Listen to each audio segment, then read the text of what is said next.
Kapag buntis, normal lang ba ang pagiging malibog? Ay wow, sana all! Alam mo dong, ganito kasi yon. Makinig ka ha. Ayon sa artikulo ng Hello Doktor, mataas talaga ang sex drive sa early pregnancy. Kasabay na rin doon ang morning sickness. Siyempre, yung paglambot ng dudo niya ba? Yung pasas niya, di ba? O, yung pasas-pasasan niya, ganon. Yan din ang dahilan, yung sign ba ng kanyang pagtaas ng kanyang, palabogs, ganon. Yung L na L si Inday ba? Gustong-gusto mo siguro yun, Ayon sa artikulo ng Hello Doktor, yan ang unang sinyalis ng pagbubuntis ng isang babae. O, ayan dudong ha, kapag lagi kang niyayaya ni Inday na alam mo na, dapat ready mo yung putotoy mo. Dapat laging matigas yan at ready. Kung gusto ni Inday ng umaga, tanghali, gabi, ay abay, dapat mong pagbigyan. Baka mahulugan pa. Pero syempre, dapat malinis yan. Hinuhugas-hugasan mo yan ha, bago ng inyong schedule.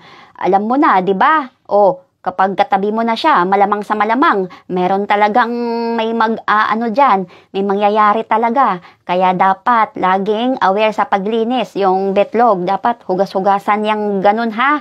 Yung sa harapan at yung likod, kulikutin mo yon kasi minsan hindi napapansin yon, nakatago, di ba?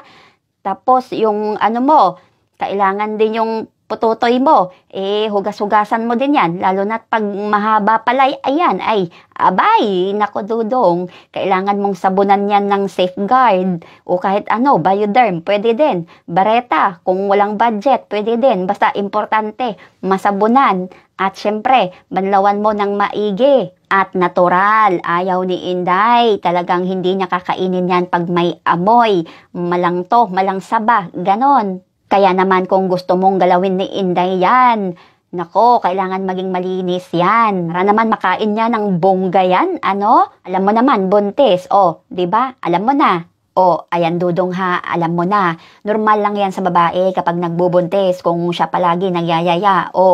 Pagbigyan mo na lang, baka mahulugan pa. Sayang, baka first baby nyo pa yun.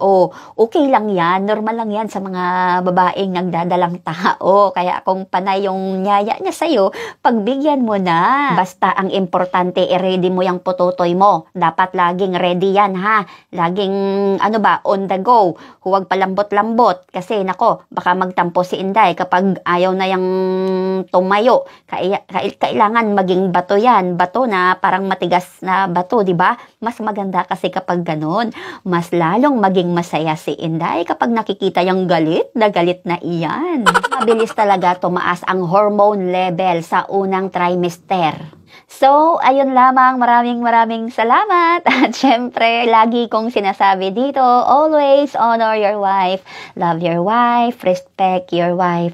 At syempre, sa mga hindi pa nakapag-subscribe sa akin, i-subscribe mo naman ako, i-follow mo naman ako, i-like mo na yan, i-share mo na yan, at mag-comment ka na dahil mababasa ko na rin yan. At sa may mga gustong magtanong lamang. So, ayun lamang, maraming salamat. Bye! God bless!